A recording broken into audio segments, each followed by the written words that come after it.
Hi everyone, so we're back just in time for Black History Month.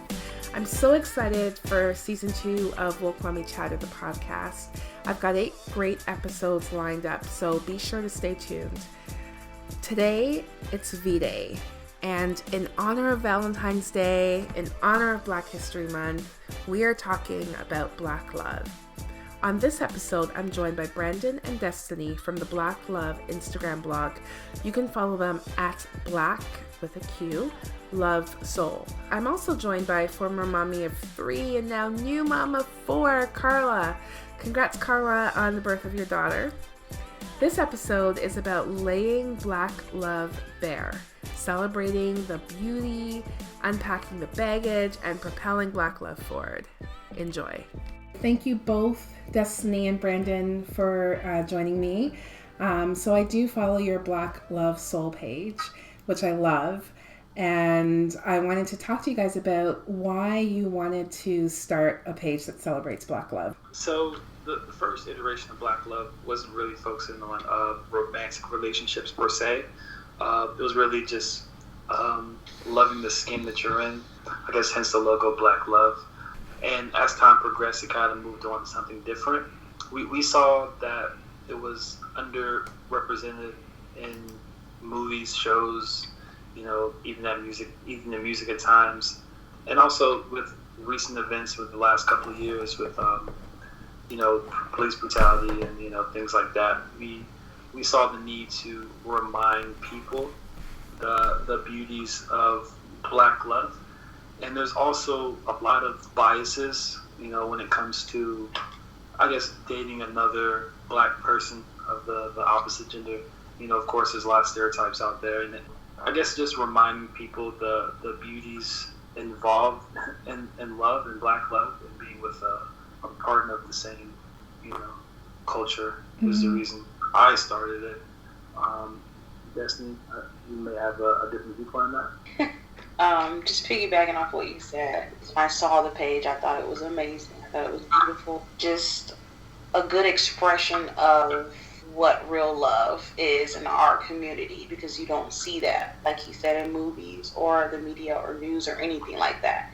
So to see it expressed so freely was just amazing. So you guys are partners in terms of running the page, but you're also partners in life. Did you start by kind of focusing on your own relationship and then moving it along from there? Actually, no. We didn't focus on our relationship. Actually, we haven't focused on our relationship yet.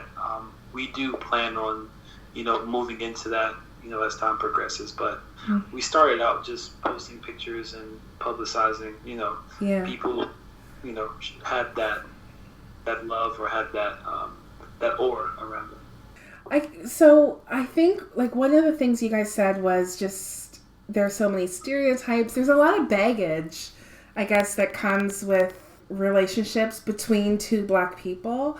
So I want to unpack that a little bit. So I guess the first part is, why do we kind of have this narrative and this story of almost shock around the fact that Black people can be in relationships together and celebrate love, and it looks the same, it looks the way it looks how it looks in other cultures. So why do you think that that's so surprising to people? And also, why do you think it's not reflected? To answer that, so I would say I went to HBCU, so I went to Shaw University, direct opposite of Brandon School.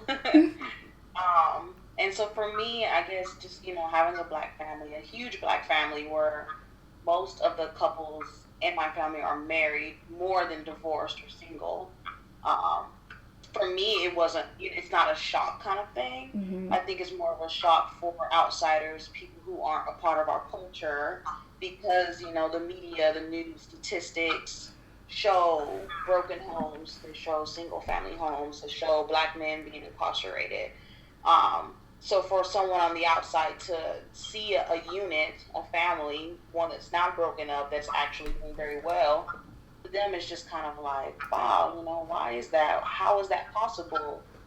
When so many of the Black men are incarcerated and so many women are supposedly, on Section 8 or welfare. Like, how can they, do that together without the stress of, life? So for me, it's not a shock, but I can see, other people, because it's just not portrayed as much. Mm-hmm. I think, like a lot of people say, the media plays a huge role in what they choose to show as far as interracial relationships. Sponsors, companies rather throw up an interracial relationship to say we accept Black people instead of just throwing up a Black family. Yeah. So I can see why, it would be a shock to other people. Me and Brandon were talking about this not too long ago. Overseas, they see movies where Black people are portrayed as either thugs or, gangsters or, not intellectual. So when they see us, that's all that they know, I don't know. One of the things I find frustrating it's twofold. It's that relationship thing, but it extends into parenting, is that idea of like the Black mother. I feel sometimes like we're being erased. And it goes for everything. Like I remember a couple years ago, I took my kids to see the movie Home, I think it was the Rihanna movie. But like even in that movie, like it's Rihanna as the character, but her mom is like white or something. It just didn't make, like it was just like, come on now. You couldn't have like just a Black character and a Black family and a Black mother who loved her and who was searching for her. You couldn't do that. So you're right. Like I think that's why I gravitate to these kind of images, because I would need to see them reflected, and we don't see that in the mainstream. So I guess there were two parts to my question. That was the first part, and then I think the second part was around the complications. So I feel like there's a lot of baggage, or there is a perception, and this I think comes more from the Black community, that there's a lot of baggage around dating another Black person or marrying another Black person. What do you think that stems from? Like you'll always hear things like, well, Black women are this, they're whatever, and then Black men, they're whatever. So what are some of the things you guys hear, and then where do you think that comes from? Well, social media. I've seen things where you would have someone that's a different race would say, I'm dating someone who's Black, and they complain about these issues, of dating someone of the same race, and they complain about it to that person, and then that person feels entitled, they feel like they're better, and then they start spreading all these rumors that aren't true. And then a stigma gets associated with Black people, and I think that we hear it so often, it starts to become ingrained. Some people start to actually believe, the negative message that we hear, that Black women aren't strong enough, or we have, really bad attitudes or tempers, or hard to handle, won't submit, and that's not completely true. Not really true at all. I also believe that it comes from circumstance. I mean, the Black community, a lot of the negativity that comes from dating someone, a Black woman or a Black man, comes from just being in that poverty circumstance. And then you see interracial dating, it's I'm assuming mostly middle to upper class. So a lot of those negative viewpoints come basically because of that's just what you're living in. That's your reality right now. And of course it has that stigma when you move up in the world, when you get a little more money, a little more success, you choose someone who has that equal amount of success. I think that's where it comes from as well. And I think that's another reason why we should celebrate Black love in general, because the backbone of the Black community is definitely the Black family. And there's no better way to raise the Black community economically. Sorry if I'm getting too deep, but then to uplift the Black family, or connect with your Black sister, your Black brother. No, I don't think that's too deep at all. I think that's truth. That's the truth. One of the things I like about the page is that you celebrate Black love by telling people's stories. What do you find inspiring about hearing those stories? So one of the reasons why we started doing stories is we wanted to take the narrative away that you don't have to be successful, super rich, super famous to have a successful, healthy relationship. And on the other sites and other pages, other websites, we see that there's a lot of famous people, whether Instagram famous or just popular in general, being publicized on the pages. So we wanted to show more a view of the everyday couple, everyday person, and we found that there's a story to be told in every picture. But with those stories, again, there's a lot to learn, a lot to take from it. One of the biggest things is knowing that no one's perfect. No one has a perfect relationship. No one has the master key to a healthy relationship. Everyone goes through troubles. Everyone goes through disappointments. So that's the main reason why we started stories, why we push stories so much, why we basically make it a requirement for people who want to be featured on the page. Just like you said, it adds that personal touch. It shows the imperfections. It shows honesty. You find that a lot of people, when they tell their story, they're being completely honest. Like, I didn't like this person at first. I wasn't attracted to him at first. Or yeah. My husband, I'm like, I didn't really like him at first. Yeah, and you find it. They say, well, I tried to talk to him the first time, and they shot me down. Actually, so it gives you different point of views. If you really love someone, you keep trying. You go at it. You don't give up, and I guess it just shows, like I said, just different point of views of how these relationships came about. So that if you are single looking for a relationship, you don't have to be so set on having someone approach you a certain way. If it doesn't work out the first time, maybe the second time or maybe the third time around, you guys just click and everything is, works out. Just, not such tunnel vision, just being open. I think it allows people to be more open and receptive to different, something different. In all the stories that you guys get, are there any recurring themes that you see with Black couples? One of the surprising reoccurring things that I've seen was a lot of people start their relationship off through DMs, through mm-hmm. social networking in general. And that's one of the things that we weren't expecting to see. Social media, Facebook, Instagram, started with the message, a DM, and that's how it got started. Not a whole lot of, we met on Match or, the other dating sites. It's really just using your typical everyday dating social media sites, and that's how they came about. Mm. And to add to that, it's also something I see a lot in most of the stories we feature is that it's a unlikely pair. Mm-hmm. Maybe the woman doesn't really knows the guy at first or wasn't really interested, or vice versa. Or she saw her life going a little differently, and then he came in, or vice versa. So that's one of the themes we see pretty frequently.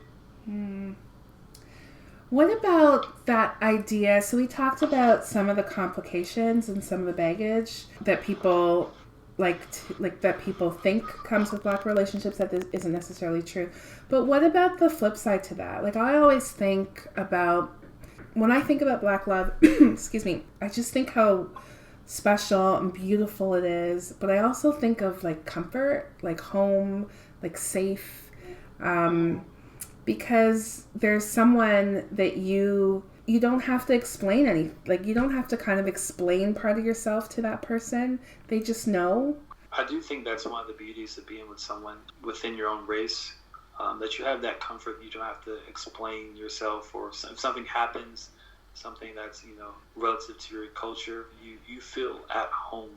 I'll give you a little more of an example. I've had a friend who's everyone has experienced, being stopped by cops, being pulled over for no reason. But he does have a white girlfriend who just doesn't understand it, and it's kind of hard to expect her to. It's not her fault. It's not his fault. It's just some things that want your partner to understand without having to explain yourself. I mean, especially at difficult times like that. And I think it's unique to just, when you think about Black love, when I think about Black love, I think about it more than just romance or romantic love. Mm-hmm. I think about It means someone that loves their own history, someone that loves their own culture. They love the skin that they're in. There's love within their families, love for their community. So it's just something special, something unique when you can find someone similar to you that values the same things that you value, especially when it comes to personal things, because a lot of Black people do experience self-hate just because of, the color of their skin. There's a division, not even with the outside community, but within our own community, there's division. So to find someone, to express Black love, loving your history, your culture, your skin, is truly something special. Yeah. So we've got Carla joining us, and I was telling you guys, Carla is a mom just like me. And so Carla and I and another mom, we had talked about Black love a little while ago, but we talked about relationships and some of the challenges. And I guess now I kind of feel like you guys you're kind of positioned as experts because you have like this Black love Instagram page. And so I guess if we look at it from that perspective, what do you think are some like essential tips for healthy Black love? Brandon? Yeah. That was a very long pause. I wasn't sure if I was the expert at this point, or she was. But I would say the number one tip would be communication. Our relationship can be amazing because you have amazing communication, or the worst relationship because you have, terrible communication. And communication and trust is probably the foundation of any relationship, not just, Black relationships. Mm-hmm. I think it's having the ability to grow and step out of yourself to look at a situation, other than how you would see it. Put yourself in the other person's shoes. I think that if you're able to look at things from the other person's perspective other than your own, it'll help with better understanding. And that falls in line with better communication. If you're not able to put yourself in the other person's shoes, then, you guys aren't going to see eye to eye. And that's going to cause a disconnect. And that's not what you want. So I think another big thing is just being able to take a step out and actually look at everything, all the points, and, being able to reason with both sides and not just your own. Yeah. And to elaborate on more specifically Black love, I would say just being understanding of what the other person goes through. Yeah. As a Black woman, I can imagine there's a lot you go through on a day-to-day basis, not just, with yourself internally, but, facing the world, and being at work. If Destiny has a long day at work, I'm all ears. I want to hear about it. I want to know how I can help. I want to know how, she could have handled the situation differently, or how I could give my advice. Or to make sure I didn't perceive something wrong.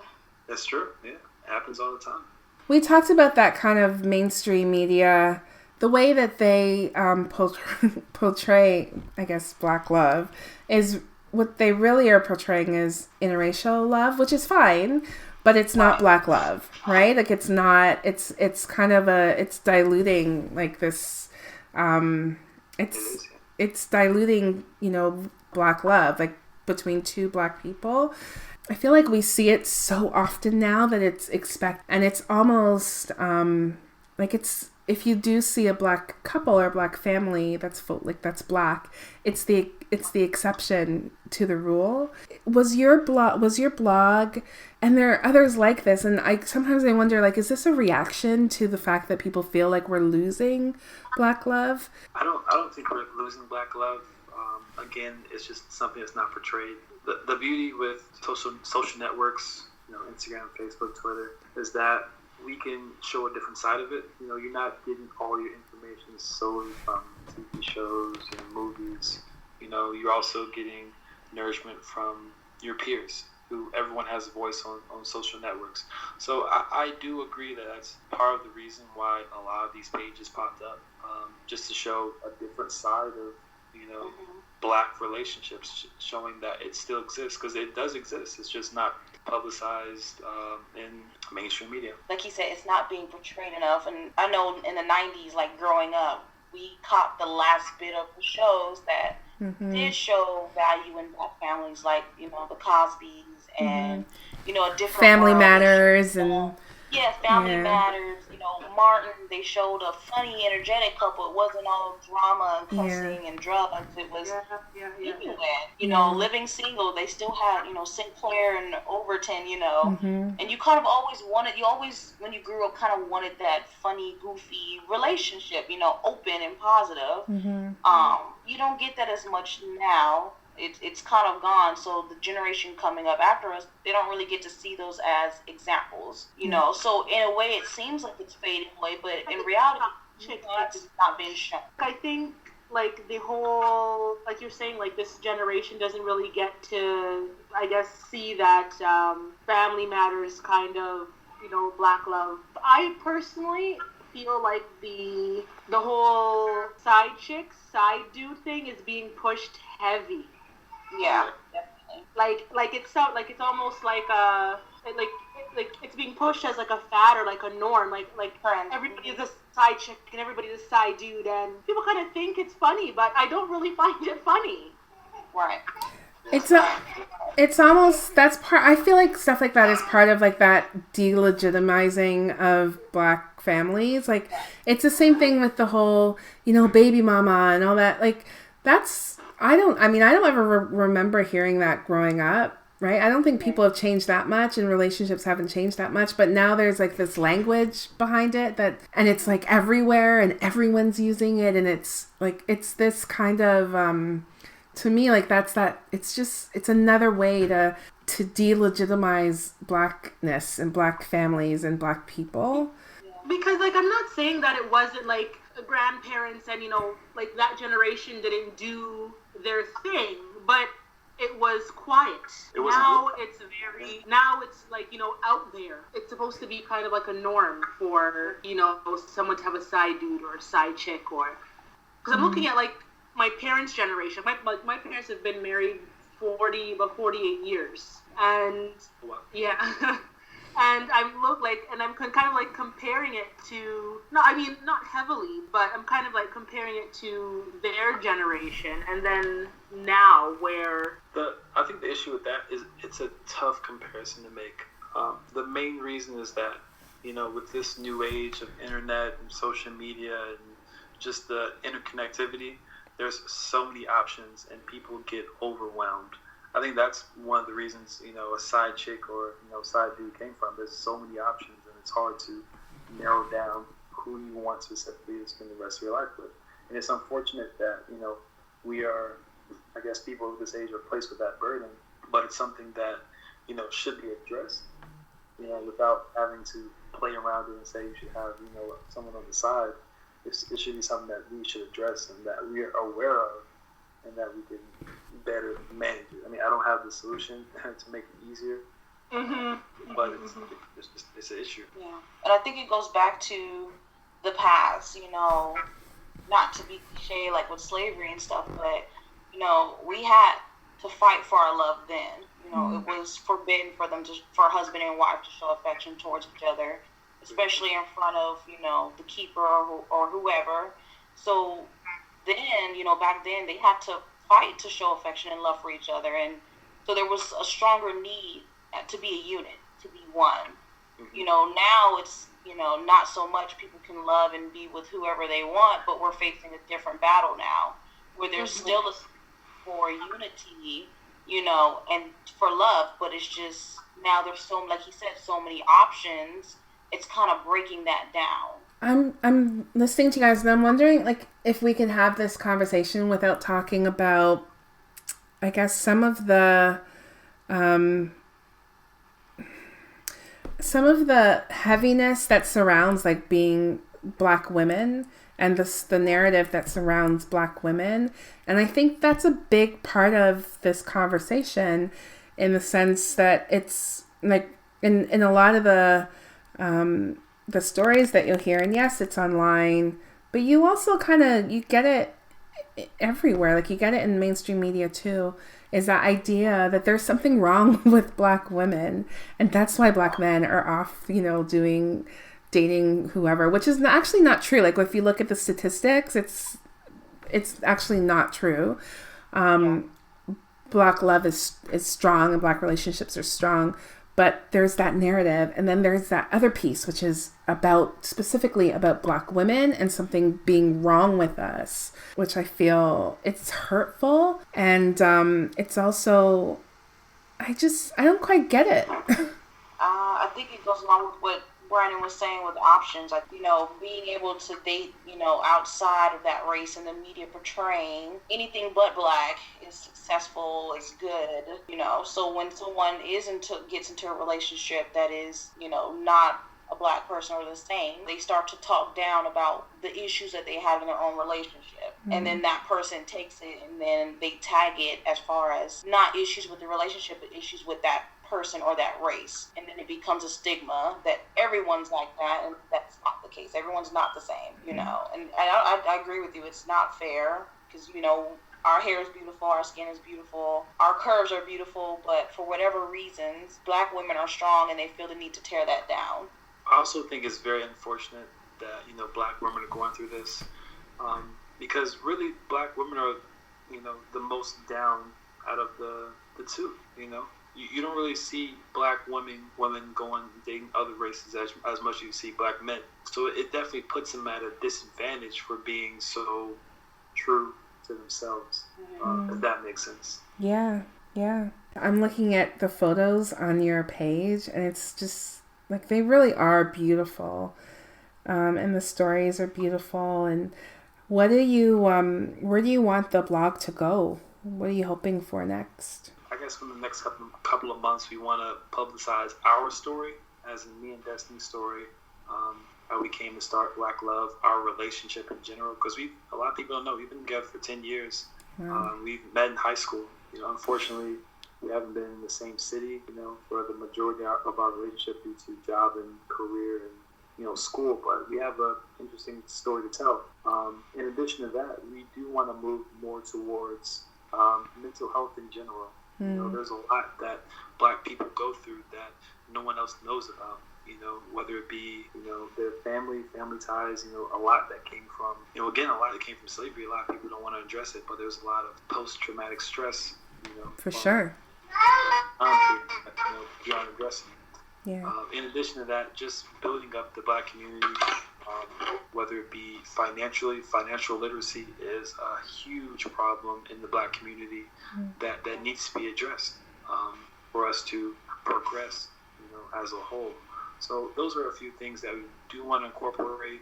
We really want to touch people's lives and help Black people become the best versions of themselves. What is your story? So you guys met in high school and you've been together for 10 years? Yeah. I would definitely tell that story. Oh, really? Because I would love to hear your version. You're a storyteller. But yeah, we met our sophomore year in high school. Brandon was a huge flirt. He was a huge flirt, but we met in high school, starting with him, taking my pen, being real playful and annoying as usual. And Brandon was actually not my type at first. At least I didn't think he was. He wasn't what I was used to. I'm from San Diego, California, so coming down south, I wasn't used to, a country guy or anything like that, because I just thought farms and cows when I moved from California. So he wasn't what I was expecting. But he was genuinely sweet. He was honest. And it just grew from there. We flirted back and forth. We didn't take a lot of the same classes, but when we did, always very playful. We sat near each other. And eventually, I guess after he broke his arm playing baseball, he finally asked for my number, and I wrote it down, and he thought I gave him Pizza Hut's number, which I didn't. And I was wondering why he never called me. Apparently, he couldn't read it. So he ended up finally asking me, putting it in his phone, and we've just been talking and getting closer since then. Oh, wow. That's great. So you're in different cities. So how do you make it work with the long distance relationship? See each other every weekend. Fortunately, we're still in the same state, just in a different city. Okay. Yeah. But we're still trying to work things out as far as taking that next step and trying to to move to the same city so we can actually progress in our relationship. Yeah. And that's the goal for right now. The distance is like hard, but it also makes you miss that person. Value like their company. You know, it makes you look forward. It gives you something to look forward to towards the end of the week. You know, you get excited, you make plans, you want to do something, and that makes it easier, you know. So when that person does come, you do associate them coming around as in, we're going to have fun, we're going to do this, you know, or we're just going to relax and be lazy, or we're just going to eat. Whatever we feel like doing, it's going to happen. So it makes that, you know, the relationship's stronger in that sense. So when we do move into the same area, it'll be interesting to see how that plays out for us. Yeah. Yeah, it's a whole other thing when you when you see that person every day and you wake up next to them and you just can't get away from them. Not that that's my story or anything. So do you guys have special plans for Valentine's Day? Brandon, you want to answer that? Yeah, I do have special plans on my end. All right, we'll leave it there. I don't want to ruin that surprise. That we are working on for like when holidays like this come around, like anniversary or Valentine's. It's not really taught that you should, you know, give gifts to your boyfriend or your man. So I guess a couple years ago, I just started, you know, I realized how selfish I was being, you know, by getting all the gifts. And I was like, you know, maybe I should write him a letter or do something, you know. So I usually cook his favorite thing. I bring him flowers. I bring him, you know, balloons. And, you know, I bring him gifts too, and he appreciates it. So I think that's another thing that needs to be, you know, shared is, you know, the man wants to be appreciated on Valentine's Day too, not just the woman. So I agree with you. My husband and I have been together, it's like 15 years now. It's a long time. But it's taken me that long to kind of realize that, right? That, yeah, you're actually right. Like, it's not always just about him doing things for me, but yeah, like he's a person too. Like, he's a human being, and he wants to be spoiled, and, you know, you do special things for your husband, for your man too, right? So yeah, you're totally right about that. But it's also, I think, for him, like, he's also, I don't know what your husband's like, Carla, but so like he's from Nigeria, so he's like African, and they don't have Valentine's Day or anything like that. So it's been a learning for him, like, and I've had to say, like, this is what I expect. This is what, and so it's kind of like this training, right? I guess for both of us, it's this learning, and it takes a long time. It's not, it doesn't just happen. So, right? So yeah, I think if you like show him by getting him like his favorite slice of cake or whatever, then he'll be like, I want this more often every year. Right. So I guess we'll close it by, I'm going to ask each of you Black love is, and then have you answer. So I guess, Brandon, we'll start with you. So if I say like Black love is, what would you say? Black love is loving yourself. I believe Black love is an extension of you, and Black women is an extension of you. So if you love yourself, if you want to, you know, be true to yourself, then loving a Black woman is the best way to do that. Oh, that's so special. Destiny, what about you? I would say Black love is empowering. Like he said, loving yourself. There's nothing better than a unit, a team that gets each other and know how to navigate through the world and through all the negative messages and images that are being portrayed. If you can empower each other, I mean, no one else could really tear you down or stop you. Carla? Black love is important. I feel like it's important for, I guess, the younger Black generation of, you know, I guess, young people to see that Black love still exists. That's great. I think Brandon and Destiny, I think Carla kind of hit it there with why your page is so important and why people are drawn to your page, right? Why you can spend that time like flipping through those pictures and reading those posts, because I don't know, it just gives you this kind of special, your heart just feels warm, right? When you see that. So thank you guys. Yeah, thank you. Join the conversation on social and tell us what Black love means to you. You can read my blog post on Black love at www.wokemommychatter.com. If you enjoy listening to the show, be sure to subscribe so you get automatic updates of new episodes every Tuesday. Don't forget to follow Woke Mommy Chatter on Twitter at @WokeMommy, on Instagram, and follow along on Facebook at Woke Mommy Chatter. If you'd like to get in touch, have feedback, ideas for the show, drop me a line at wokemommychatter@gmail.com.